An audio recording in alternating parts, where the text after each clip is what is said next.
السلام عليكم ورحمة الله وبركاته.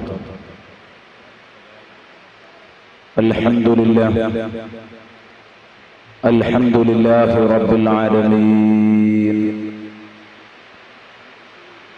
والصلاة والسلام على سيد المرسلين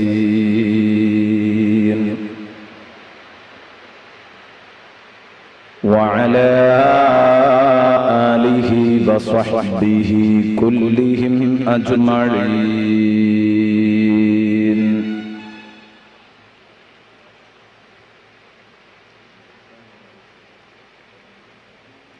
الصلاة والسلام عليك يا رسول الله،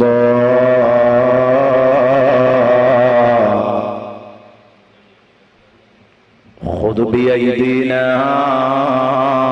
قلت حيلتنا، أدركنا يا رسول الله.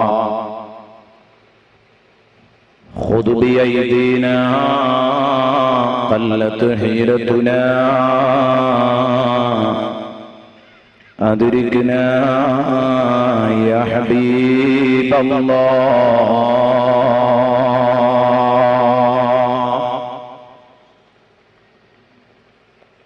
أما بعد، أعوذ بالله من الشيطان الرجيم. بسم الله الرحمن الرحيم.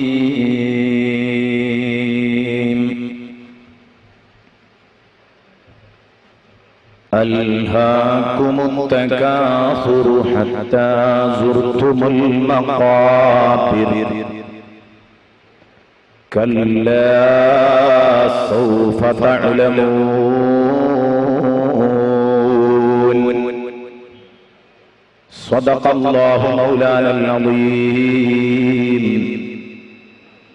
وصدق وبلغ رسوله النبي الكريم، ونحن على ذلك من الشاهدين الشاكرين، والحمد لله رب العالمين.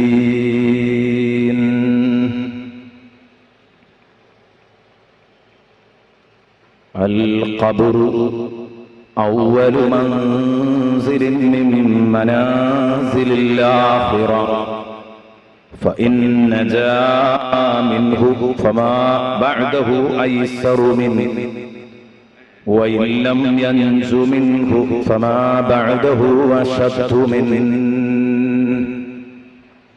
صدق محمد رسول الله.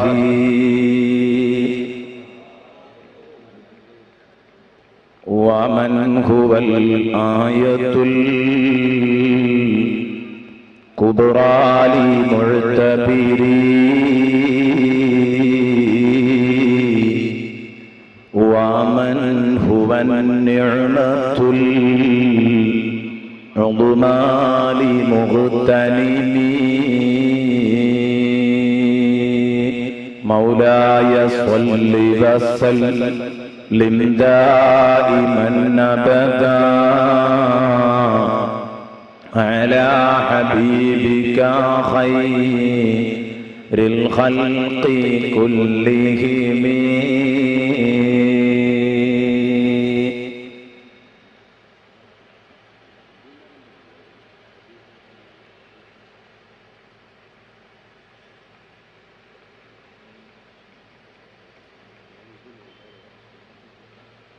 ആദരണീയരായ സാദാത്യങ്ങൾ, പണ്ഡിതന്മാർ,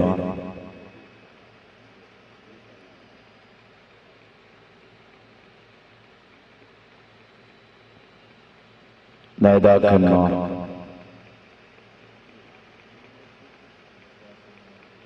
സഹോദര സഹോദരിമാർ,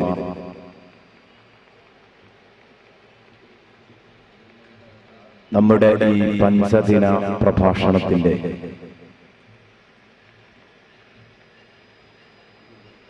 മൂന്നാം ദിവസത്തിലേക്ക് കാലെടുത്തു വെക്കുമ്പോൾ ഇന്നിവിടെ ചർച്ച ചെയ്യുന്നത്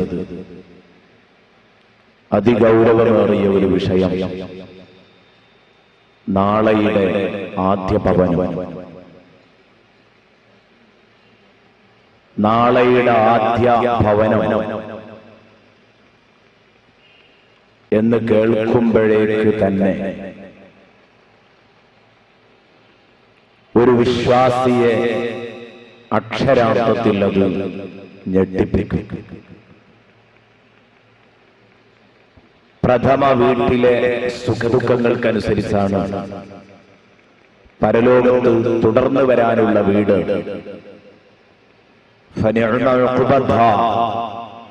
എന്ന് പ്രഖ്യാപിക്കാൻ പറ്റുമോ ഇല്ലയോ എന്ന് തീരുമാനിക്കുക. അന്തിമ വീട് എത്ര നല്ല വീടാണ് എന്ന് ബഹുമാനപ്പെട്ട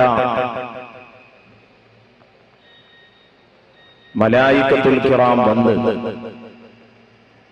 സ്വർഗത്തിൽ കടന്നു വന്ന് ആ മാലാഖമാർ നമ്മളെ അഭിസംബോധനം ചെയ്യുകയും സലാമുൻ അലൈക്കും ബിമാ സബർതും എന്ന് പറഞ്ഞ് നമ്മെ അഭിവാദ്യം ചെയ്യുകയും തുടർന്ന് ഫനിഅമ ഉഖബദ്ദാർ എന്ന് പറഞ്ഞ് നമ്മൾ കുടിയിരുന്ന സ്വർഗ ഭവനത്തെ പ്രകീർത്തിക്കുകയും ചെയ്യുന്നത് എത്രത്തോളം കൃത്യമാണ്. മാർബിൾ വിരിച്ച് ഗ്രാനൈറ്റുകൾ പതിച്ച് ലക്ഷങ്ങൾ ചെലവിട്ട് നിങ്ങൾ പണി തീർത്ത വീട്ടിൽ ആദ്യമായി നിങ്ങൾ കടന്നിരിക്കുകയാണ്. അതിന്റെ പ്രവേശന ആഘോഷം നടത്തുന്ന സമയത്ത് ധാരാളം ആളുകളെ നിങ്ങൾ ആ വീട്ടിലേക്ക് വിളിച്ചു. എല്ലാവരും വന്നു. സമൃദ്ധമായ വിഭവവും ഒരുക്കി. അതെല്ലാവരും മൂക്കറ്റം കഴിച്ച് ഒരക്ഷരവും നിന്റെ വീടിനെ പറ്റി അഭിപ്രായം പറയാതെ ഇറങ്ങിപ്പോയാൽ എനിക്കും നിങ്ങൾക്കും തോന്നും, എന്തിനാണ് ഇവന്മാർക്കൊക്കെ വിഴുങ്ങാൻ കൊടുത്തത് എന്ന്. ഇത് സ്വാഭാവികമാണ്. അതേസമയം ആ വരുന്നവരൊക്കെ ഓ, ഈ ഡോർ, ഇതിന്റെ പണി വളരെ മെച്ചപ്പെട്ടിട്ടുണ്ടല്ലോ, ഈ ഡോറിന്റെ മരം നിങ്ങൾ എവിടെ നിന്ന് കൊണ്ടുവന്നതാ എന്ന് ചോദിച്ച് ആ ഡോറിന്റെ പണിയെയും മാർബിൾ, തറയിൽ വിരിച്ച മാർബിള്, ഗ്രാനൈറ്റ്, ഇതിനെയൊക്കെ ഇങ്ങനെ പ്രകീർത്തിക്കുമ്പോ സ്വാഭാവികമായി ഇവൻ അറിയാതെ ഇങ്ങനെ പൊങ്ങിക്കൊണ്ടിരിക്കും. അന്ന് പൊടിക്കുന്ന ലക്ഷങ്ങൾ, ആഘോഷ പരിപാടിക്ക് വേണ്ടി അവൻ പൊടിച്ചു കളഞ്ഞ ലക്ഷങ്ങള് എനിക്കെല്ലാ അർത്ഥത്തിലും സഫലമായി എന്നൊക്കെ അവന് തോന്നാറുണ്ട്. ഞാൻ പറയുന്നത്, നാം ഒരു പുതിയ വീടെടുത്താൽ മറ്റുള്ളവർ അത് പ്രകീർത്തിച്ചു പറയുമ്പോൾ നമുക്കതിൽ സന്തോഷമുണ്ടെങ്കിൽ, സ്വർഗീയ വീട് എല്ലാം കൊണ്ടും ഗുണവത്ത വീടാണ്. ആ വീട്ടിൽ നമ്മൾ കയറിയ ഉടനെ നമ്മളെ അനുമോദിക്കാനെത്തുകയാണ് മാലാഖമാർ. വന്നിട്ട് പറയുന്നു, സലാമുൻ അലൈക്കും ബിമാ സബർതും. ഭൂമി ലോകത്ത് നിങ്ങൾ ഏതേത് വീടുകൾ പണിതാലും, എത്ര തന്നെ അത്യാധുനിക സൗകര്യങ്ങൾ ഉണ്ടായാലും, ഒരു ഭൂകമ്പം വന്നാൽ അതിന്റെ കഥ കഴിഞ്ഞു. അതോടുകൂടെ പിന്നെ അതിന് നിലനിൽപ്പില്ല. ഒരു സുനാമി വന്നാൽ, കഴിഞ്ഞ സുനാമിയിൽ നിങ്ങൾ കണ്ടതാണ്, വലിയ വലിയ പടുകൂറ്റൻ ബിൽഡിങ്ങുകൾ തകർന്നു വീഴുന്ന ചിത്രം, അതിന്റെ തത്സമയ ചിത്രം തന്നെ കാണിച്ചുകൊണ്ട് പിന്നീട് പ്രക്ഷേപണം ചെയ്തിരുന്നു. അത് നിങ്ങൾ കണ്ടിട്ടുണ്ടാവാം. എത്രയോ ബഹുനില കെട്ടിടങ്ങൾ നിലംപൊത്തുന്ന രംഗം. അപ്പോൾ എത്ര സൗകര്യങ്ങൾ ഉണ്ടായാലും ശരി, ഈ ഭൂമി ലോകത്തൊരു ദാറുസ്സലാം ഒരുക്കാൻ, സുരക്ഷിത ഭവനമൊരുക്കാൻ ഒരു കുട്ടിക്കും കഴിയില്ല. എങ്കിൽ യഥാർത്ഥ സുരക്ഷിത ഭവനം സ്വർഗമാണ്. വല്ലാഹു യദഉ ഇലാ ദാരിസ്സലാം. അവിടെ പേടിക്കേണ്ടതില്ല. ഏതെങ്കിലും പ്രയാസങ്ങൾ വരുമോ എന്ന് പേടിക്കേണ്ടതില്ല. ആ സ്വർഗത്തിലേക്ക് കയറി വന്നിട്ട് ഇവർ പറയുന്നു, സലാമുൻ അലൈക്കും ബിമാ സബർതും. പേടിക്കണ്ട, ഇനി കത്രീനയെ ഭയപ്പെടേണ്ടതില്ല. ഇന്നു മുതൽ നിങ്ങൾ ഒരിക്കലും ഭൂകമ്പങ്ങളെ ഭയപ്പെടേണ്ടതില്ല. ഇന്നു മുതൽ നിങ്ങൾ ഒരിക്കലും സുനാമികളെ ഭയപ്പെടേണ്ടതില്ല. ഇത് സുരക്ഷിത ഭവനമാണ് എന്ന് പറഞ്ഞ് നമ്മെ അനുമോദിച്ചതിന്റെ ശേഷം നമുക്ക് കിട്ടിയ വീടിന്റെ സൗന്ദര്യം അവർ നമ്മോടൊപ്പം പങ്കുവെക്കുന്നു. സലാമുൻ അലൈക്കും ബിമാ സബർതും ഫനിഅമ ഉഖ്ബദ്ദാർ. ഈ അന്തിമ വീട് എന്തൊരു നല്ല വീട്, സേലൊത്ത ഭവനമാണ്. എല്ലാം കൊണ്ടും നിങ്ങൾ ധന്യരാണ്. അത് കേൾക്കുമ്പോൾ നാം അധ്വാനിച്ചത്, വിശുദ്ധ ഖുർആൻ പാരായണം ചെയ്തത്, ഇസ്ലാമിക സംസ്കാരങ്ങളിൽ ഒതുങ്ങി നിന്ന് ജീവിച്ചത്, നമ്മുടെ പണം ഇസ്ലാമിന് വേണ്ടി ചെലവഴിച്ചത്, അതെല്ലാം നമുക്ക് സഫലമായി എന്ന ആ ഒരു മാനസിക സംതൃപ്തി, ആ ഒരു സായുജ്യം നമുക്ക് ലഭിക്കുകയാണ്. പക്ഷേ അത് കിട്ടണമെങ്കിൽ ഒന്നാമത്തെ വീട്, ആഖിറത്തിലെ പ്രഥമ കാൽവെപ്പ്, അത് ഖബറിലേക്കാണ്. ആ വീടിന്റെ സുഖദുഃഖങ്ങളെ ആശ്രയിച്ചു നിൽക്കുന്നു. ഈ എന്ന് പ്രഖ്യാപിച്ച വീട് നമുക്ക് കിട്ടുമോ കിട്ടില്ലയോ എന്ന് ഉറപ്പു പറയണമെങ്കിൽ ആ വീട് നന്നാവണം. അതുകൊണ്ട് ഇന്ന് ചർച്ച ചെയ്യുന്നത് ഖബർ എന്ന ആ ഭയാനകതയെ കുറിച്ചാണ്. ഖബർ കേൾക്കുമ്പോഴേക്ക് പേടിയാണ്. നമ്മളൊക്കെ നമ്മുടെ ഉപ്പയെ കൊണ്ടുപോയി ഖബറിൽ വെച്ചിട്ടുണ്ട്. ഹബീബായ മുഹമ്മദുർ റസൂലുള്ളാഹി സ്വല്ലല്ലാഹു അലൈഹി വസല്ലമ തങ്ങൾ പറഞ്ഞു, ഒരു ദിവസം ഒരു ശബ്ദം കേട്ടപ്പോ ഒരു സ്ഥലത്ത് സഹാബത്തിന്റെ കൂടെ ഒരുമിച്ച് നിൽക്കുമ്പോ നബി സല്ലല്ലാഹു അലൈഹി വസല്ലം പെട്ടെന്ന് അങ്ങോട്ട് ഞെട്ടി. നബി തങ്ങൾ ചോദിച്ചു, ഒരു ഘോരമായ ശബ്ദം, ഇവിടെ എവിടെയെങ്കിലും ഒരു മഖ്ബറയുണ്ടോ, ശ്മശാനമുണ്ടോ? ഉണ്ട്. ആ ശ്മശാനത്തിൽ മറവ് ചെയ്യപ്പെട്ട് കിടക്കുന്നത് മോശമായ രൂപത്തിൽ ജീവിതം നയിച്ചവരായിരുന്നോ? സഹാബത്ത് പറഞ്ഞു, നബിയെ, തീർച്ചയായും മോശമായ രൂപത്തിൽ ജീവിതം നയിച്ച ഒരു വിഭാഗമാണ് ഇവിടെ കിടക്കുന്നത്. ജാഹിലിയ സംസ്കാരങ്ങൾ നെഞ്ചിലേറ്റിയിരുന്ന വിഭാഗം. ഹബീബ് പറഞ്ഞു, ഞാൻ ആ കേട്ട ശബ്ദം അള്ളാഹുവിനോട് ഞാൻ അപേക്ഷിക്കുമായിരുന്നു നിങ്ങൾക്കും കൂടെ ഒന്ന് കേൾപ്പിച്ചു തരാൻ. പക്ഷേ അങ്ങനെ നിങ്ങൾ കേട്ടുകഴിഞ്ഞാൽ നിങ്ങളെ ഉള്ളവരെയും ഉടയവരെയും പിന്നെ നിങ്ങൾ ഖബറിൽ കൊണ്ടുപോയി വെക്കില്ല എന്നെനിക്ക് തോന്നിപ്പോവുകയാണ്. അതുകൊണ്ട് നിങ്ങൾക്ക് തൽക്കാലം കേൾപ്പിക്കാൻ ഉദ്ദേശിക്കുന്നില്ല. സംഗതി ഗൗരവമുള്ള ശബ്ദമാണ്, ഖബർ ശിക്ഷ ഭയാനകമാണ് എന്ന് മുഹമ്മദ് റസൂലുള്ളാഹി സ്വല്ലല്ലാഹു അലൈഹി വസല്ലമ തങ്ങൾ പഠിപ്പിച്ചെങ്കിൽ അതാ ആ ഭവനത്തെ കുറിച്ചാണ് നമ്മൾ ചർച്ച ചെയ്യുന്നത്. സൂറത്തുൽ തകാസുറിൽ അല്ലാഹു പറഞ്ഞു, അൽഹാകുമുത് തകാസുർ, ഭൗതിക ബന്ധങ്ങളുടെ ആ പെരുപ്പമാണ് നിങ്ങളെ യഥാർത്ഥ ചിന്തയിൽ നിന്നും ലക്ഷ്യത്തിൽ നിന്നും തിരിച്ചു കളഞ്ഞത്, നിങ്ങളെ അശ്രദ്ധരാക്കിയത്. ഹത്താ സുർതുമുൽ മഖാബിർ, ഈ ഭൗതികതയുടെ അതിപ്രസരം ഏതുവരെ പോകും? നിങ്ങൾ മരിച്ചു പിരിയുന്നതുവരെ ഉണ്ടാവും. ഹത്താ സുർതുമുൽ മഖാബിർ കല്ലാ സൗഫ തഅലമൂൻ, വേണ്ട വേണ്ട, സൗഫ തഅലമൂൻ, ഇതൊക്കെ നിങ്ങൾക്ക് അപകടമാണ്. പറഞ്ഞിട്ടും തിരുത്താതെ ഭൗതിക അതിപ്രസരത്തിന്റെ പിന്നാലെ തന്നെ പോകണ്ട. സൗഫ തഅലമൂൻ, ശേഷം നിങ്ങൾ ചില യാഥാർത്ഥ്യങ്ങൾ അറിയാൻ പോകുന്നുണ്ട്. സുമ്മ കല്ലാ സൗഫ തഅലമൂൻ, അത് കഴിഞ്ഞാൽ ചില പൊള്ളുന്ന യാഥാർത്ഥ്യങ്ങൾ നിങ്ങൾ അറിയാൻ പോകുന്നുണ്ട്. ആദ്യം പറഞ്ഞത് ഖബർ ശിക്ഷയെ കുറിച്ചാണ്, രണ്ടാമത് പറയുന്നത് നരക ശിക്ഷയെ കുറിച്ചാണ്. ആ നരക ശിക്ഷയെ കുറിച്ച് പരാമർശിച്ച വചനങ്ങൾ ഇൻഷാ അല്ലാഹ് നമുക്ക് നാളെ ചർച്ച ചെയ്യാം.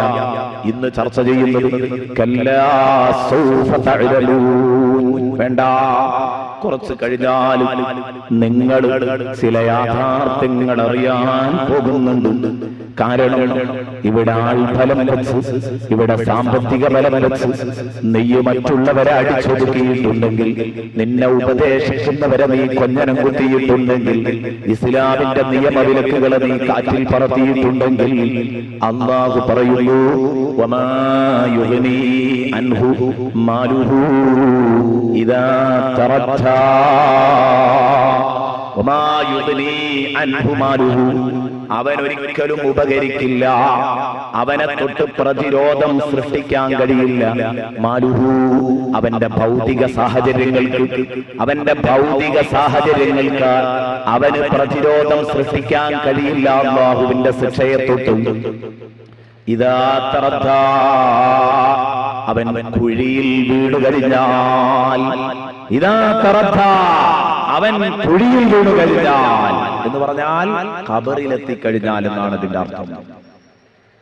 ബഹുമാനപ്പെട്ട ഇമാം അബൂ സഊദ് റഹ്മത്തുള്ളാഹി അലൈഹി, ബഹുമാനപ്പെട്ട ഇമാം നസഫി റഹ്മത്തുള്ളാഹി അലൈഹി അവരൊക്കെ വിശദീകരിച്ചു, ഇദാ തറദ്ദ, കുഴിയിൽ വീണാൽ എന്ന് പറഞ്ഞതിന്റെ ഉദ്ദേശം ഐ സഖത ഫിൽ ഖബർ, ഖബറിൽ വീണു കഴിഞ്ഞാൽ പിന്നെ അവന്റെ ഭൗതിക സാഹചര്യങ്ങളൊന്നും ഉപകരിക്കില്ല.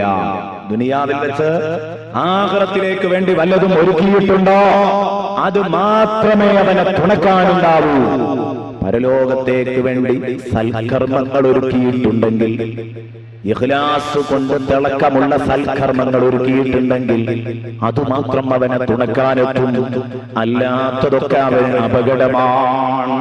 ബഹുമാനപ്പെട്ട ഉസ്മാൻ ഇബ്നു അഫ്ഫാൻ റളിയല്ലാഹു അൻഹു നരകം പറഞ്ഞാൽ കരയാറില്ല, സ്വർഗം പറഞ്ഞാൽ കരയാറില്ല.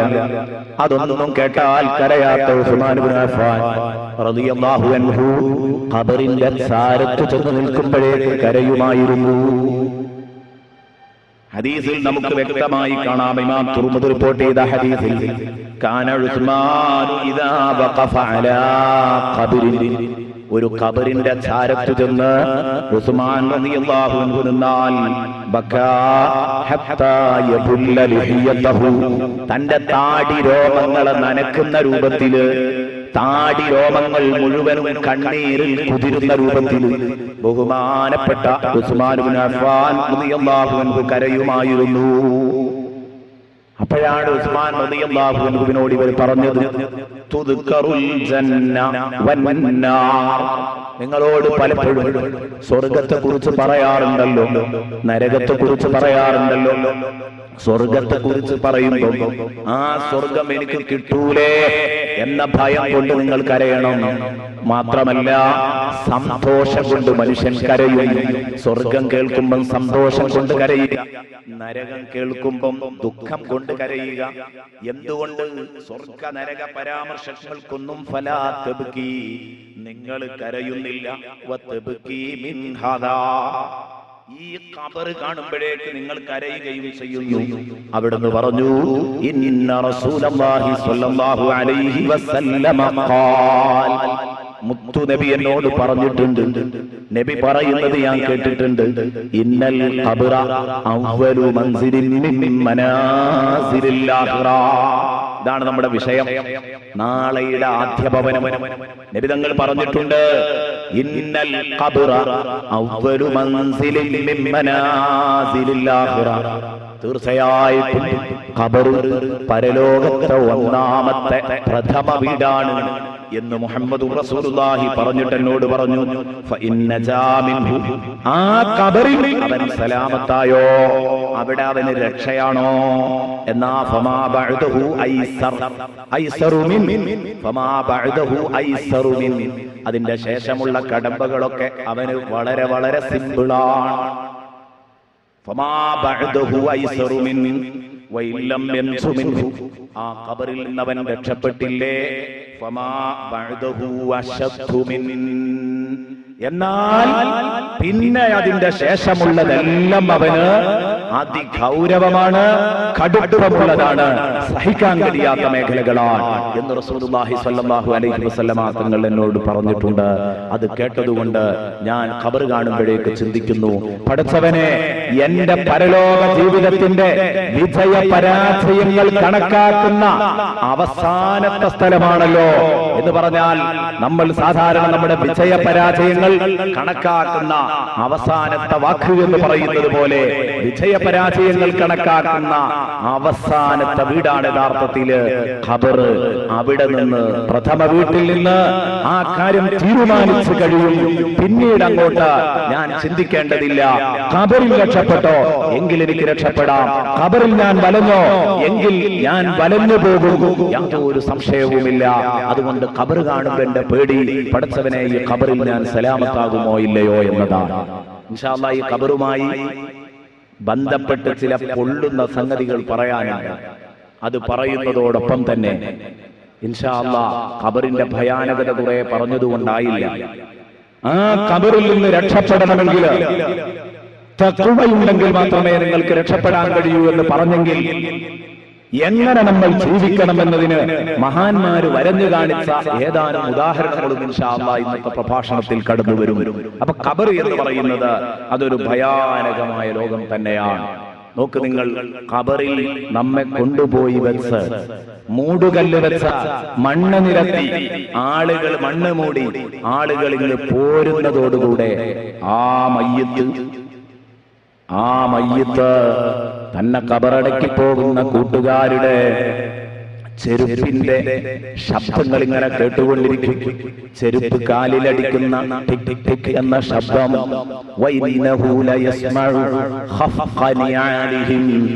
അവരുടെ ചെരുപ്പുകളുടെ കാലടി ശബ്ദം അതവർ കേട്ടുകൊണ്ടിരിക്കും. ആ സമയത്ത് ഇതാ വല്ലോ മുതുബിരി, അവർ പിന്തിരിഞ്ഞു പോന്നാൽ മയ്യത്ത് അവരുടെ കാലിൽ ചെരുപ്പിന്റെ ശബ്ദം കേൾക്കെ തന്നെ മലക്കാൻ രണ്ട് മലക്കുകൾ അവിടെ എത്തിക്കഴിഞ്ഞു. ഫയുജ്ലിസാനിഹി, എന്നിട്ട് അവനെ പിടിച്ച് എഴുന്നേൽപ്പിച്ച് ഇരുത്തുന്നു. ഫയുജ്ലിസാനിഹി, അവനെ പിടിച്ച് എഴുന്നേൽപ്പിച്ചിരുത്തിയതിന്റെ ശേഷം ഫയഖൂലാനി ലഹു, ഇവനോടാ രണ്ട് മലക്കുകൾ ചോദിക്കുകയാണ്, മൻ റബ്ബുക, ആരാണ് നിന്റെ രക്ഷിതാവ്? ഫയഖൂലു റബ്ബി അല്ലാഹ്, നല്ല മനുഷ്യനാണോ? അവൻ പറയുന്നു, എന്റെ രക്ഷിതാവ് അല്ലാഹുവാണ്.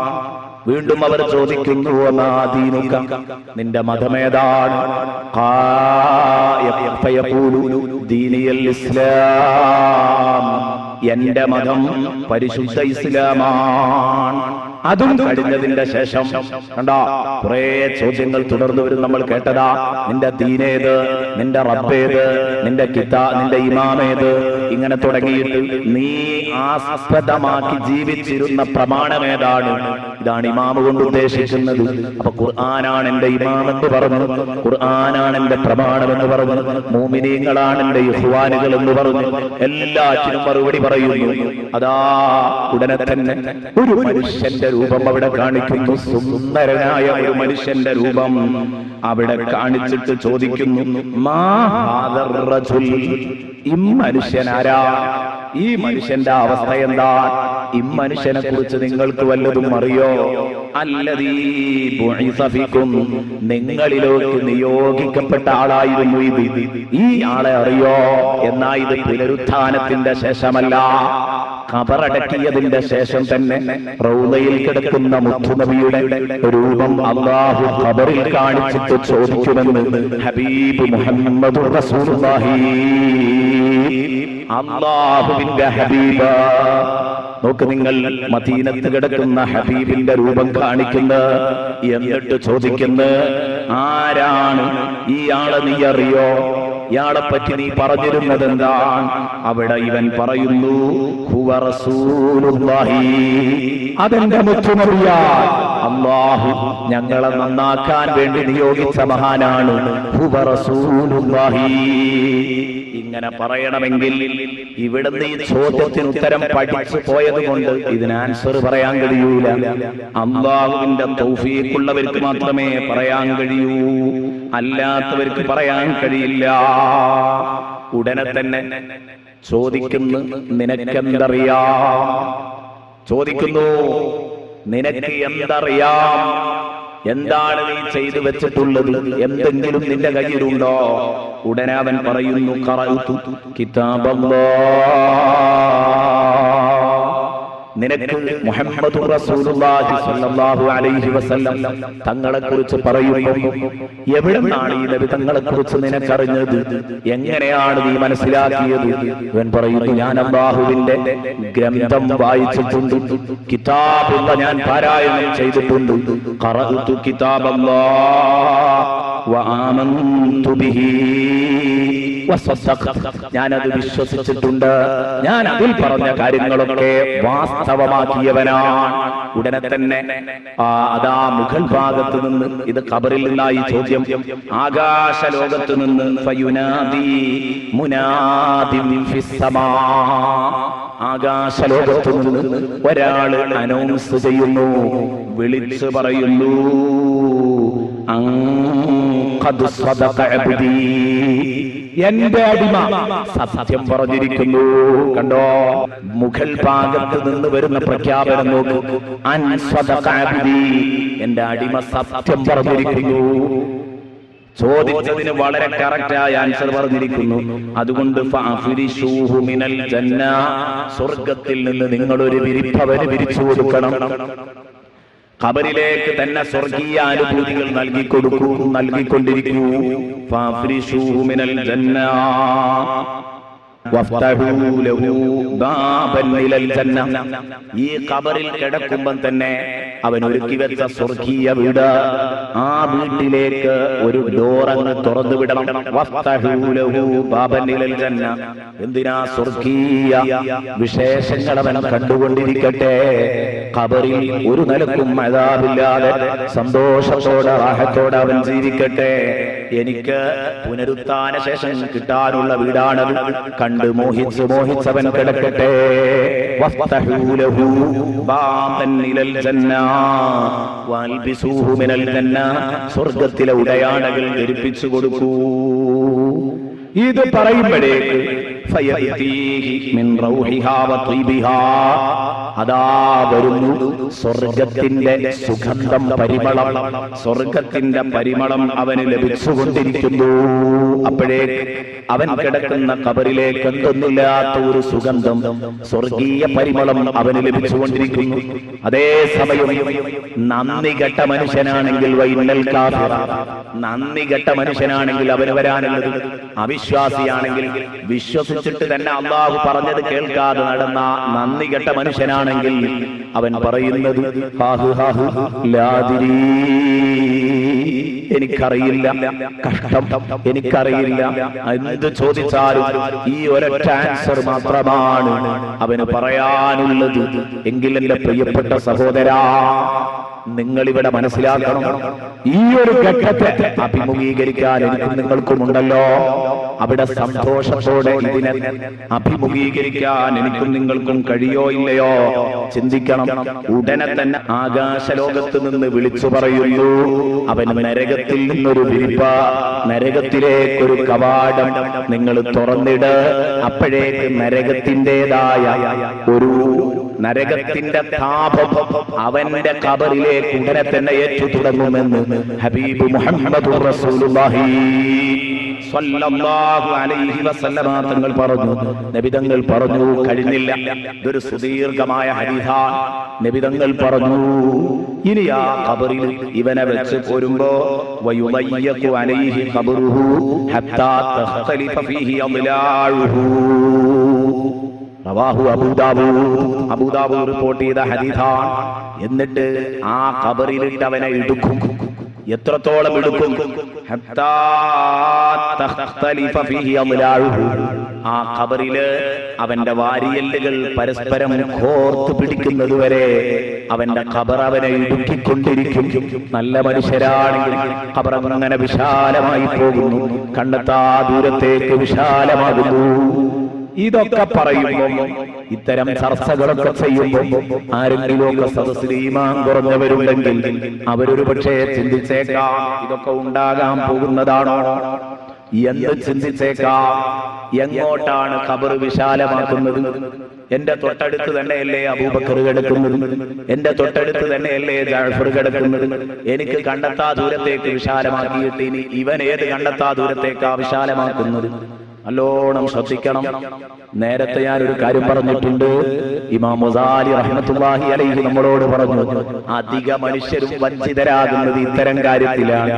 കാരണം ഒരു റഹ്മത്തിന്റെ വട്ടത്തിൽ നിന്ന് 99 റഹ്മത്തിനെ കുറിച്ച് ചിന്തിക്കരുത്. അതേ രൂപത്തിൽ തന്നെയാണ് ഈ സൗകര്യങ്ങളൊക്കെ എങ്ങനെയാ ഒരുക്കുക, നമുക്ക് കോലപ്പെടൂല. കാരണം നമ്മൾ ഒരു റഹ്മത്ത് തന്നെ മുഴുവൻ കാണാത്തവരാണ്.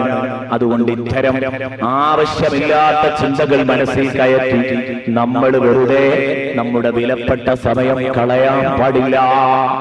മറിച്ച് നടക്കുന്നത് നടക്കട്ടെ. അത് ഞാൻ ചിന്തിക്കണ്ട എങ്ങനെയാണ് നടക്കുക. ഇമാം ഗസാലി റഹ്മത്തുള്ളാഹി അലൈഹി പറഞ്ഞു, ഇവിടെ പറ്റി എന്താ, ഒരാളെ പറ്റി രാജാവ് ഓർഡർ ഇട്ടു. ഉത്തരവ് പുറപ്പെടുവിച്ചു, നാളെ അയാളുടെ മൂക്ക് ചെത്തുമെന്ന് പറഞ്ഞു, അല്ലെങ്കിൽ ജയിലിലടച്ചിട്ട് ശക്തമായ ശിക്ഷ നൽകുമെന്ന് പറഞ്ഞു. ജയിൽ പുള്ളിയായി ഇയാൾ ഇങ്ങനെ ചിന്തിക്കുക, ഏത് ശിക്ഷയാ നൽകുക? എന്റെ മൂക്ക് ചെത്തുകയാണെങ്കിൽ എങ്ങനെയാ ചെത്തിക്കളയുക? മൂക്ക് മുഴുവൻ ചെത്തുമോ, സമ്പൂർണമായി ചെത്തുമോ, അതോ പകുതിയെ എടുക്കൂ? ഏത് കത്തി കൊണ്ടാ ചെത്തുക, ഏത് സമയത്താ വരിക? ഇങ്ങനെയൊക്കെ ചിന്തിച്ചിരിക്കുന്നതിനേക്കാൾ നല്ലത് അത് പറഞ്ഞവൻ തീരുമാനിക്കും എങ്ങനെ ചെത്തണം, ഏത് കത്തിയെടുക്കണം എന്നതൊക്കെ. നീ ചെയ്യേണ്ടത് എന്താ? നീ ചെയ്യേണ്ടത് അവന്റെ മുമ്പിൽ ചെന്നൊന്ന് കാലു പിടിച്ചു നോക്കുക, രാജാവിന്റെ കാലു പിടിച്ച് പറഞ്ഞു നോക്കുക, മഹാരാജാവെ രക്ഷിക്കണം എന്നതുപോലെ എങ്ങനെ നടപ്പിലാക്കുമെന്ന് ഈ ലോകത്തെ സൃഷ്ടിച്ച റബ്ബ് തീരുമാനിച്ചുകൊള്ളുള്ളൂ. ഇതൊക്കെ എങ്ങനെയാണ് പ്രാവർത്തികമാക്കുകയെന്ന് നീ ബുദ്ധിയുണ്ടെങ്കിൽ ചെയ്യേണ്ടത്, എന്റെ കൂട്ടുകാരെ, അല്ലാഹുവിന്റെ മുമ്പിൽ കൊച്ചായിട്ട് പറയണം, പഠിച്ചോനെ എന്നെ നീ രക്ഷപ്പെടുത്തി തരണം, നരകത്തെ തൊട്ട് രക്ഷപ്പെടുത്തണം, ഖബറിന്റെ അദാബിനെ തൊട്ട് രക്ഷപ്പെടുത്തണം. ഇത് മനസ്സിൽ തട്ടി പറയലാണ്. ബുദ്ധി എന്ന് മനസ്സിലാക്കാൻ കൂടുതൽ പ്രയാസമില്ല. നോക്ക് നിങ്ങൾ, എത്രയോ ഉദാഹരണങ്ങൾ ഈ വഴിക്ക് പറയാനുണ്ട്, എത്രയോ പറയാനുണ്ട്. പക്ഷേ ഈ ഒരു ഭയാനകമായ വീടിനെ കുറിച്ച് വിശ്വസിക്കുന്ന നമ്മളോട് ആ വീട്ടിനെ പറ്റി യുക്തിപരമായി സമർത്ഥിക്കേണ്ടതില്ല. നമ്മളോട് ആ വീട്ടിൽ രക്ഷപ്പെടാൻ നമ്മൾ എന്തൊക്കെ ചെയ്യണമെന്നതാ ചർച്ച ചെയ്യാനും റമദാൻ നോമ്പ് നോറ്റ് നമ്മൾ വന്നിരിക്കുകയാണ്. കുറെ മുമ്പ് ഞാൻ ഓർക്കുന്നു, 10 ദിവസം പരലോകം ഖുർആനിൽ എന്ന വിഷയം അവതരിപ്പിക്കുമ്പോൾ 9 ദിവസം ആ സദസ്സിലൊരു കൂട്ടുകാരനുണ്ടായിരുന്നു. അയാൾ ഈ ഖബറിനേക്കാൾ ഗൗരവാണല്ലോ നരകം. ഖബറും നരകവും ഒക്കെ കേട്ടപ്പോ അയാൾ അത് വീക്ഷിച്ചിരുന്നത് ഒരു നേരം വെളുക്കാത്ത മുസ്ലിയാർ എന്ന നിലക്കാണ്. ഇയാൾ എന്താ ഈ പറയുന്നത്? ഇതൊക്കെ നടക്കാനുള്ള കാര്യമാണോ? അയാളും മാപ്പിള തന്നെയാണ്, മുസ്ലിം തന്നെയാണ്. പക്ഷേ ഇയാൾക്ക് ഈ കാര്യത്തിൽ ഖുർആനും ഹദീസുമാണ് ഉസ്താദ് പറഞ്ഞത്. അങ്ങനെയൊക്കെ ആണെങ്കിലും എനിക്കത് വിശ്വാസമില്ലായിരുന്നു. ഇയാൾ എന്നോട് നേരിട്ട് പറയുന്നു 10ാമത്തെ ദിവസം. പക്ഷേ 10ാമത്തെ ദിവസം വന്നിട്ട് പറയുന്നു, ഉസ്താദേ എനിക്ക് വലിയ ഒരു കുറ്റബോധം. അതെന്തേ? 10ാമത്തെ ദിവസം ഞാൻ വിശുദ്ധ ഖുർആൻ പഠിപ്പിച്ച ഭ്രൂണശാസ്ത്രത്തെ കുറിച്ച് പറഞ്ഞു. അത് കേട്ടപ്പോ ഇയാൾ പറഞ്ഞു, ഉസ്താദേ ആ കാര്യം ഖുർആൻ പറഞ്ഞത് ശരിയാ. എന്തേ കാരണം? അതിനെക്കുറിച്ച് ഒരു ഡോക്ടർ എഴുതിയ പുസ്തകം ഞാൻ വായിച്ചിട്ടുണ്ട്. ഡോക്ടറുടെ വാക്കുകൾ ഇയാൾക്ക് പ്രമാണമാണ്, അയാളെ പടച്ച റബ്ബിന്റെ വാക്ക് പ്രമാണമല്ല. ഒന്ന് ആലോചിച്ച് നോക്കൂ. എന്നിട്ട് അദ്ദേഹം പറഞ്ഞു, ഇത്രയും ദിവസം ഞാൻ ഇരുന്നത് ഒരു ഓപ്പോസിറ്റ് മൈൻഡുമായിട്ടാണെങ്കിൽ ഇന്നത്തോടുകൂടെ എനിക്ക് വല്ലാത്ത കുറ്റബോധം അന്ന് ശബ്ദിച്ച് കേൾക്കേണ്ടിയിരുന്നു എന്ന് എനിക്ക് തോന്നിപ്പോയിട്ടുണ്ട്.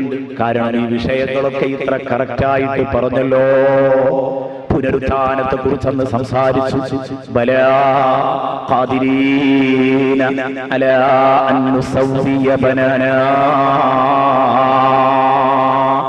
ബലാ ഖാദിരീന അലാ അൻ നുസവ്വിയ ബനാനാ.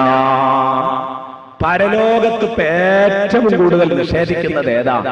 പുനരുത്ഥാനാണല്ലോ. അതില്ലാന്നാണ് ഈ പറയുന്ന ടീമൊക്കെ പറയുന്നത്. യഥാർത്ഥത്തിൽ ബുദ്ധിപരമായി അങ്ങനെ പറയേണ്ട ഒരു വിഷയവുമില്ല. ഇൻഷാ അല്ലാഹ് അതിലേക്ക് നമ്മൾ എത്തും. പുനരുത്ഥാനത്തെ കുറിച്ച് നാളെ നമ്മൾ ചർച്ച ചെയ്യാൻ പോവാണ്. ഞാൻ പറഞ്ഞത് അന്ന് ഞാൻ പറഞ്ഞപ്പോ പറഞ്ഞു, പുനരുത്ഥാനം ഓരോ മനുഷ്യനെയും അല്ലാഹു റബ്ബുൽ ഇസ്സത്ത് വൈവിധ്യങ്ങളുടെ കലവറയായിട്ടാണ് പടച്ചറബ് സൃഷ്ടിച്ചത്. ഏതെല്ലാം വൈവിധ്യങ്ങളാണ് ഒരു മനുഷ്യന്റെ ശരീരത്തിൽ അല്ലാഹു ഘടിപ്പിച്ചിട്ടുള്ളത്! വ്യത്യസ്തങ്ങളായ ഐഡന്റിറ്റികളാണ്. ഇതൊന്നും പിഴക്കാതെ എന്റെ ഇതേ ആകൃതിയിലുള്ള മൂക്ക്, എന്റെ ഇതേ ആകൃതിയിലുള്ള ചെവി, എന്റെ ഇതേ ആകൃതിയിലുള്ള ചുണ്ടുകൾ, ഇതൊക്കെ നാളെ പുനരുത്ഥാനത്തിൽ അള്ളാഹ്ക്ക് തരാൻ കഴിയോ? ഓരോരുത്തർക്കും വ്യത്യസ്ത ചുണ്ടും മൂക്കും അതുപോലെ തന്നെ ചെവിയും നാക്കുമൊക്കെയാണല്ലോ.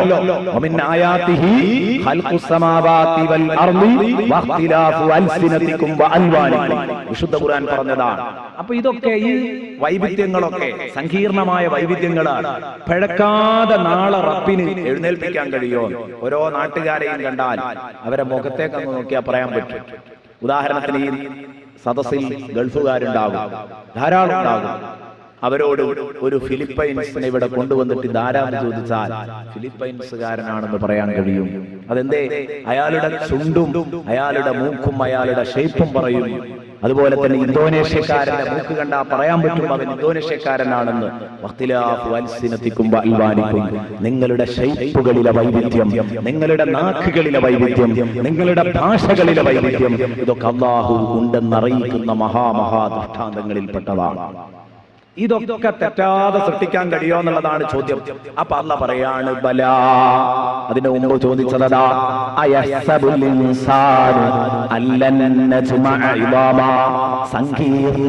സങ്കീർണമായ വൈവിധ്യങ്ങൾ കുടിയിരിക്കുന്ന അവയവങ്ങൾ രണ്ടാമത് അതെല്ലാം തേജുമാഞ്ഞു പോയതിന്റെ ശേഷം, ദ്രവിച്ചു പോയതിന്റെ ശേഷം ആ അസ്ഥികൂടങ്ങളെ രണ്ടാമത് ഞാൻ ഒരുമിച്ച് കൂട്ടുകയില്ലെന്ന് മനുഷ്യൻ ധരിച്ചോ?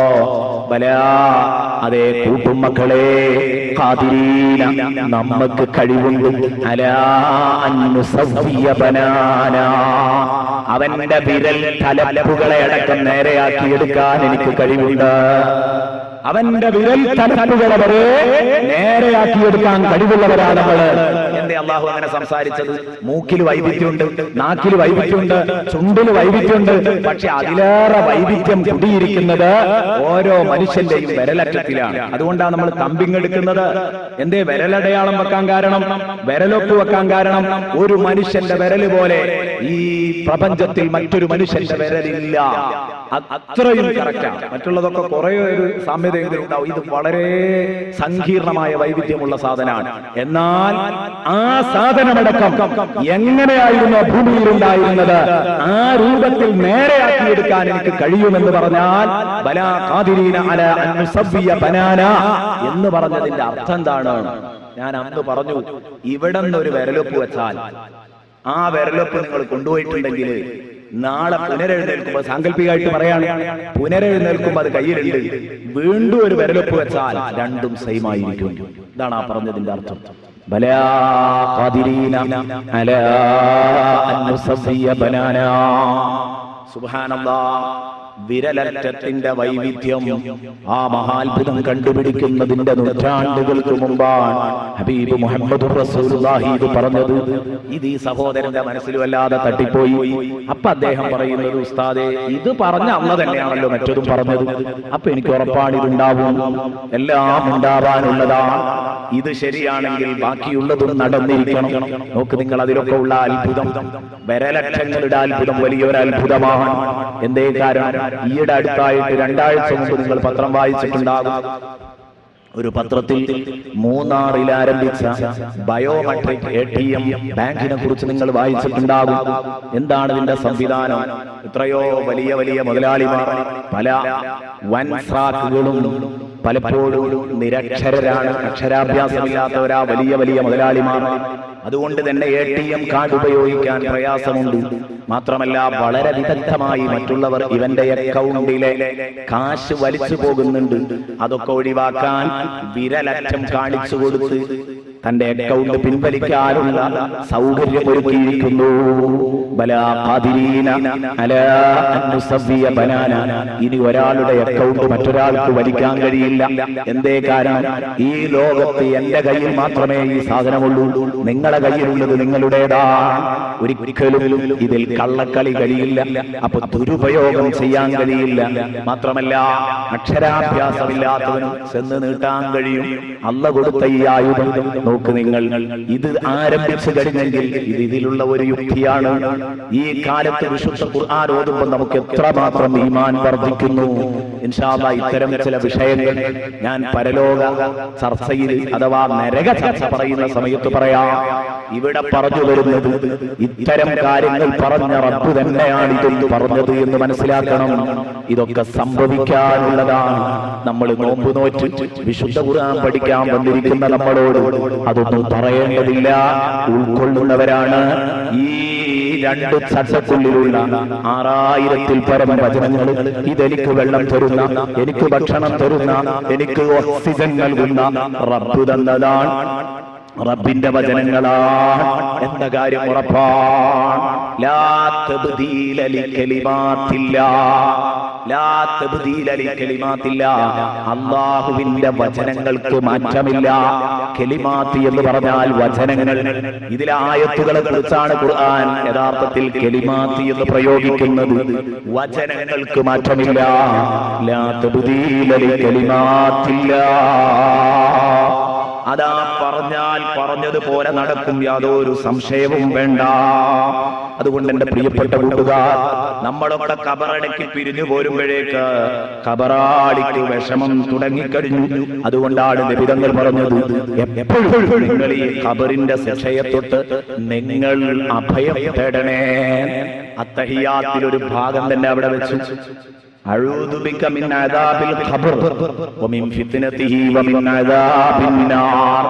ഖബർ ശിക്ഷയെ തൊട്ട്, ഖബറിന്റെ വിഷമങ്ങളെ തൊട്ട്, നരക ശിക്ഷയെ തൊട്ട് അഭയം തേടണമെന്ന് പറഞ്ഞു. ഖബർ ശിക്ഷയെ തൊട്ട് അഭയം തേടണമെന്ന് പറഞ്ഞിട്ടുണ്ട്. അത്തഹിയാത്തിൽ നമ്മെ പ്രത്യേകം പഠിപ്പിച്ചു. ഈ ദിക്ർ നബി തങ്ങൾ പഠിപ്പിച്ചത് ഖുർആനിലെ ഒരു ആയത്ത് പഠിപ്പിക്കുന്ന ശുഷ്കാന്തിയിലാണെന്ന് ബഹുമാനപ്പെട്ട സ്വഹാബാ കിറാം റളിയല്ലാഹു അൻഹും റിപ്പോർട്ട് ചെയ്യുന്നത് കാണാം. അതുപോലെ തന്നെ ഹബീബ് മുഹമ്മദുർ റസൂലുള്ളാഹി തങ്ങൾ ഒരു സമയത്ത് അതാ വളരെ വിഷമിച്ച് കണ്ണീരൊലിപ്പിച്ച് പറഞ്ഞ ഒരു ഘട്ടമുണ്ട്. എവിടെയാണ്? ബറാഉ ഇബ്നു ആസിബ് റളിയല്ലാഹു അൻഹു പറയുന്നു, ഖറജ്നാ മഅ റസൂലില്ലാഹി, ഞങ്ങൾ മുത്തുനബിയോട് കൂടെ ഒരു ദിവസം പുറപ്പെട്ടു. ഫീ ജനാസത്തി റജുലിൻ മിനൽ അൻസാർ, ഒരു അൻസാരി പ്രവർത്തകന്റെ ജനാസയിൽ, ഒരു അൻസാരി പ്രവർത്തകന്റെ ജനാസയുടെ കൂടെ ഞങ്ങൾ പുറപ്പെട്ടു ചെന്ന് ഫന്തഹൈനാ ഇലൽ ഖബർ, അങ്ങനെ അദ്ദേഹത്തിന്റെ ഖബറിന്റെ അടുത്തെത്തി. അപ്പോൾ ഖബർ തുരന്നു കഴിഞ്ഞിട്ടില്ല എന്ന് പറഞ്ഞാൽ, അന്നൊക്കെ ഖബർ തുരന്നുകൊണ്ടാവക്കൽ, കീറുകയും തുരക്കുകയും ചെയ്യാൻ ഏറ്റവും നല്ല രൂപം തുരന്നുകൊണ്ട് ഖബർ വെക്കലാണ്. ഖബർ പണി തീർന്നിട്ടില്ല. ആ ഖബർ പണി തീരാത്തത് കൊണ്ട് മണ്ണ് വെട്ടുന്ന, ഖബർ വെട്ടുന്ന ആളുടെ അടുത്ത് ഫജലസ സ്വല്ലല്ലാഹു അലൈഹി വസല്ലം, നബി തങ്ങൾ ഖബറിന്റെ വക്കത്ത് അവിടെ ഇരുന്നു. വജലസ്നാ ഹൗലഹു, ഞങ്ങൾ മുത്തുനബിയുടെ ചാരത്തുമിരുന്നു. ഞങ്ങൾ നബി സല്ലല്ലാഹു അലൈഹി വസല്ലമ തങ്ങളുടെ ചുറ്റുമിരുന്നു. ഇരിക്കുമ്പോൾ ഞങ്ങളുടെ കൂട്ടുകാരന്റെ ജനാസയുമായിട്ടാണല്ലോ ഇരിക്കുന്നത്. സന്തോഷമില്ലാവിടെ ദുഃഖമാണ്. അങ്ങനെ ദുഃഖം തളം കെട്ടി നിൽക്കുന്ന ഒരു അന്തരീക്ഷമാണ്. എല്ലാവരും മിണ്ടാതെ മൗനം ദീക്ഷിച്ചിരിക്കുകയാണ്, അനങ്ങുന്നില്ല. എന്തൊരച്ചടക്കം! ഞങ്ങളുടെ തലയിൽ പക്ഷികൾ വന്നിരിക്കുമോ എന്ന് തോന്നിപ്പോകും. പക്ഷികൾക്ക് പോലും ഞങ്ങളുടെ തലയിലിരിക്കാം എന്ന് പറഞ്ഞാൽ ഇളകാതെ ഇരിക്കുകയാണ്.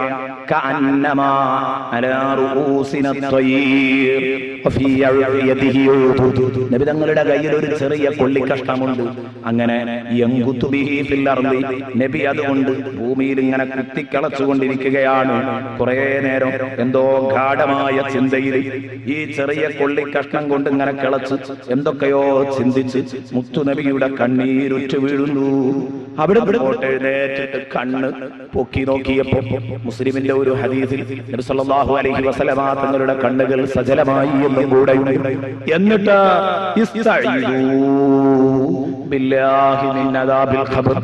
ഈ ഖബറിന്റെ അദാബിനെ തൊട്ട് നിങ്ങൾ അല്ലാഹുവിനോട് എപ്പോഴും അഭയം തേടണേ എന്ന് നബി തങ്ങൾ ഗൗരവപൂർവ്വം ഞങ്ങളെ പഠിപ്പിക്കുകയുണ്ടായി. ഇസ്തഈദൂ ബില്ലാഹി മിൻ അദാബിൽ ഖബർ, ഇസ്തഈദൂ ബില്ലാഹി മിൻ അദാബിൽ ഖബർ മറത്തൈൻ, 2 തവണ പറഞ്ഞു. ഔ സലാസ, 3 വട്ടാണോ പറഞ്ഞത്? റിവായത്തിൽ ഹദീസ് റിപ്പോർട്ട് ചെയ്ത ആളുടെ സംശയമാണ്. നബി 2 വട്ടമോ 3 വട്ടമോ അത് ആവർത്തിച്ചു. ഇസ്തഈദൂ ബില്ലാഹി മിൻ അദാബിൽ ഖബർ. അതുകൊണ്ട് എപ്പോഴും ഖബർ ശിക്ഷയെ തൊട്ട് നമ്മൾ അഭയം തേടണം. അവിടെ സലാമത്തായി കിട്ടിയാൽ ബാക്കിയുള്ളതെല്ലാം നമുക്ക് രക്ഷപ്പെട്ടു. മുഹമ്മദുർ റസൂലുള്ളാഹി സ്വല്ലല്ലാഹു അലൈഹി വസല്ലം തങ്ങളതാ ഒരു ദിവസം 2 ഖബറിന്റെ അടുത്തുകൂടെ നടന്നു പോകുമ്പോൾ, നമ്മളൊക്കെ കേട്ട സംഭവമാണ്, പക്ഷേ അവിടെ നമുക്ക് പഠിക്കാൻ കുറെ ഗുണപാഠങ്ങളുണ്ട്. അത് പറയാൻ വേണ്ടിയാ പറയുന്നത്. 2 ഖബറിന്റെ അടുത്തുകൂടെ നടന്നു പോകുമ്പോൾ നബി തങ്ങൾ സഡൻ ബ്രേക്ക് ഇട്ടു. എന്തേ നബിയെ ഇവിടെ നിൽക്കാൻ കാരണം? നബിയോ, നബി തങ്ങൾ പറയുന്നു, ഇന്നഹുമാ ലയുഅദ്ദബാൻ, ഇവർ രണ്ടാളും വല്ലാതെ പീഡിപ്പിക്കപ്പെടുന്നുണ്ടല്ലോ ഖബറിനകത്ത്. ഈ 2 ഖബറാളികളും ശിക്ഷിക്കപ്പെടുന്നുണ്ട്. വമാ യുഅദ്ദബാനി ഫീ കബീർ, അവരുടെ വീക്ഷണത്തിൽ അത്ര വലിയ തെറ്റൊന്നുമല്ല അവർ ചെയ്തത്. അവരുടെ വീക്ഷണത്തിൽ വലിയ തെറ്റൊന്നുമല്ല അവർ ചെയ്തത്. അവർ നിസ്സാരമായി കണ്ടിരുന്ന കേസിലാണ് കേട്ടോ ഇവരെ ശിക്ഷിക്കുന്നത്. വമാ യുഅദ്ദബാനി ഫീ കബീർ. അമ്മാ അഹദുഹുമാ, ഒരാളെ പണി എന്തായിരുന്നു? റസൂലുള്ളാഹി വിശദീകരിക്കാൻ, ഫകാന ലാ യസ്തതിറു മിനൽ ബൗൽ, വേണ്ടത്ര മൂത്രം ശുദ്ധിയാക്കാത്ത ആളായിരുന്നു. മൂത്രം വേണ്ടത്ര ശുദ്ധിയാക്കാത്തയാളാണ്. മൂത്രിസാലു, വേണ്ടത്ര മൂത്രം ശുദ്ധിയാക്കണം.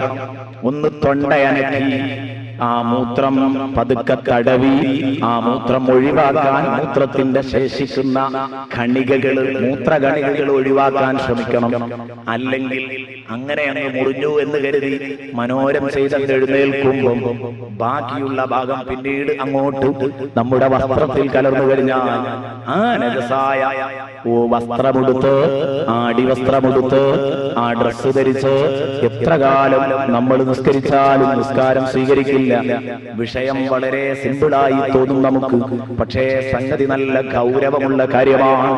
അതാ പറഞ്ഞത്, ആരാ ഇതൊക്കെ മെയിൻ ചെയ്യൽ? പ്രത്യേകിച്ച് എന്റെ ചെറുപ്പക്കാരോട് പറയുന്നു, ടൈറ്റ് ഫിറ്റിന്റെ യുഗമാണ്, നല്ലോണം ശ്രദ്ധിക്കണം. ടൈറ്റ് ഫിറ്റ് പാൻസ് എടുത്ത ചെറുപ്പക്കാർ നല്ലോണം കരുതണം. ഫിറ്റായി നിൽക്കുന്ന ഈ പാൻസ് ധരിക്കുന്ന സമയത്ത് നിങ്ങൾക്ക് പലപ്പോഴും മൂത്രകണികകൾ ബാക്കിയുണ്ടാകും. മൂത്രത്തിന്റെ അംശം ബാക്കിയുണ്ടെങ്കിൽ അത് നിങ്ങളുടെ സ്വന്തം വസ്ത്രത്തിൽ പുരണ്ടു കഴിഞ്ഞാൽ എത്ര കാലം നിസ്കരിച്ചിട്ടും അള്ളാഹുവിന്റെ മുമ്പിൽ രക്ഷപ്പെടാൻ കഴിയില്ല. ഇതാ നമ്മൾ പറയുന്നത്, മാപ്പിളാര് ധരിക്കുന്ന വസ്ത്രം ധരിച്ചോ എന്തേ ഒരു പ്രയാസം? ടൈറ്റ് ഫിറ്റ് ഒഴിവാക്കണം. അവയവത്തിന്റെ വണ്ണം എടുത്തു കാണിക്കുന്ന വസ്ത്രം അത് സ്ത്രീയും പുരുഷനും ധരിക്കാൻ പാടില്ലല്ലോ. അവയവത്തിന്റെ വണ്ണം എടുത്തു കാണിക്കുന്ന വസ്ത്രം ധരിക്കരുത് എന്നല്ല, കൂടുതൽ അത് അപകടം ചെയ്യുന്നുണ്ട്. ഇത്തരം നജസ്സുകൾ പോലും എപ്പോഴും ശരീരത്തിൽ ഉറപ്പാക്കുന്ന രൂപത്തിൽ ഉള്ള ഈ ഡ്രസ്സുകൾ നമ്മൾ ഒഴിവാക്കുക തന്നെ വേണം. അല്ലെങ്കിൽ പാശ്ചാത്യന്റെ എന്ത് സംസ്കാരം വെച്ച് നീട്ടിയാലും ആ സംസ്കാരം ഏറ്റുപിടിക്കാൻ നമ്മൾ തയ്യാറാണ്. മുത്തുനബി തരുന്നതോ നമുക്ക് വേണ്ട. ഹബീബ് സല്ലല്ലാഹു അലൈഹി വസല്ലം തങ്ങൾ എന്ത് പറഞ്ഞാലും വേണ്ട, പാശ്ചാത്യൻ എന്ത് പറഞ്ഞാലും കേൾക്കാനും തയ്യാറാണ്. എല്ലാം ഫാഷന്റെ പിന്നാലെയാണ്. ഒന്നാമത്തെ ദിവസം പറഞ്ഞു, വസീന, ഫാഷനും അടിപൊളിയുമാണ് ദുനിയാവിന്റെ നല്ല ഒരു ഭാഗം. ചെറുപ്പക്കാരെ, ലേറ്റസ്റ്റ് മോഡൽ പാൻസിൽ അതാ കുറെ ഹോൾ ഉള്ള പാൻസുകൾ ഇറങ്ങിയിട്ടുണ്ട്. വളരെ കുറവായിട്ട് നമ്മുടെ നാട്ടിൽ പലപ്പോഴും ഇത് കണ്ടുവരുന്നുണ്ട്. അതുകൂടെയായാൽ സംഗതി വൃത്തിയായി ഇനി നിസ്കരിക്കാനും നോക്കണ്ട. കാരണം അവിടത്ത് മറയില്ലല്ലോ. ചെറിയ ഹോൾ, എല്ലാ ഭാഗത്തും ചെറിയ ചെറിയ ഹോളുകൾ ഉണ്ടായാൽ എങ്ങനെ നമ്മൾ നിസ്കരിക്കും? ചുരുക്കത്തിൽ ഇതിന്റെ പിന്നിൽ ക്രിസ്ത്യാനികളുടെ കൈയുണ്ട്, ജൂതന്മാരുടെ കൈയുണ്ട്. നമ്മുടെ മക്കൾ ധരിക്കുന്ന അധിക ഡ്രസ്സുകളിലും നമ്മുടെ വീടുകളിൽ വെക്കുന്ന അധിക അലങ്കാര വസ്തുക്കളിലും ക്രിസ്തീയ ചിഹ്നങ്ങളും മറ്റു പല മതചിഹ്നങ്ങളും ഓമം കുരിശുമൊക്കെ നിറഞ്ഞു നിൽക്കുന്നത് പലപ്പോഴും നമ്മൾ കാണാതെ പോകുന്നുണ്ട്. ഡ്രസ്സുകളിലെല്ലാം ഉണ്ട്.